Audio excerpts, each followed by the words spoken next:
കേരളത്തിൽ ഓണക്കാലമായതോടെ മൈസൂർ കോഴിക്കോട് ദേശീയപാതയിൽ വഴിയോര കച്ചവടം സജീവമായി. തോട്ടങ്ങളിൽ നിന്ന് അപ്പപ്പോൾ പറിച്ചെടുക്കുന്ന പച്ചക്കറികളാണ് ഇവിടങ്ങളിലെ മുഖ്യ ആകർഷണം. നൂറുകണക്കിന് മലയാളികളാണ് ഇവിടെ നിന്ന് പച്ചക്കറി വാങ്ങുന്നത്. മൈസൂർ കോഴിക്കോട് ദേശീയപാതയിൽ ഗുണ്ടൽപേട്ട മുതൽ ബന്ദിപ്പൂർ വനമേഖല വരെയുള്ള പ്രദേശമാണ് വഴിയോര കച്ചവടത്തിന്റെ കേന്ദ്രം.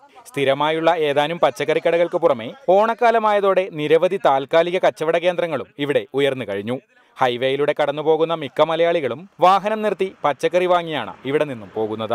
വിലക്കുറവായിട്ട് നോക്കുമ്പോൾ, വില വ്യത്യാസങ്ങൾ നോക്കുമ്പോൾ ഇവിടെ വരുമ്പോൾ ഒരുപാട് വ്യത്യാസങ്ങളുണ്ട്. ഞങ്ങളൊരു 5-8 ഫാമിലി ഞങ്ങൾക്ക് വേണ്ട പച്ചക്കറികൾ ഓണത്തിന് വേണ്ടി മേടിക്കാൻ വേണ്ടിയിട്ട് ഞങ്ങൾ അടുത്തുള്ളവർക്ക് ഒരു 2-3 പേർക്കും കൂടെ കൊടുക്കാനുള്ള പച്ചക്കറിയും കൂടെ ഞങ്ങൾ ഇങ്ങനെ സംഭരിച്ച് ഞങ്ങൾ പോകുന്നതിൻ്റെ കാര്യം അതാണ്. നിരവധി കർഷകർ സ്വന്തം ഉൽപ്പന്നങ്ങൾ പാതയോരത്ത് വെച്ച് വിൽക്കുന്നതും ഇവിടുത്തെ പതിവ് കാഴ്ചയാണ്.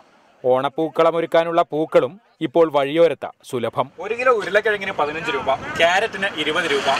തോട്ടത്തിൽ നിന്ന് ഫ്രഷായി പറിച്ചു കൊണ്ടുവന്ന മിക്ക പച്ചക്കറികൾക്കും നാട്ടിലേതിന്റെ പകുതി വിലയേ ഉള്ളൂ.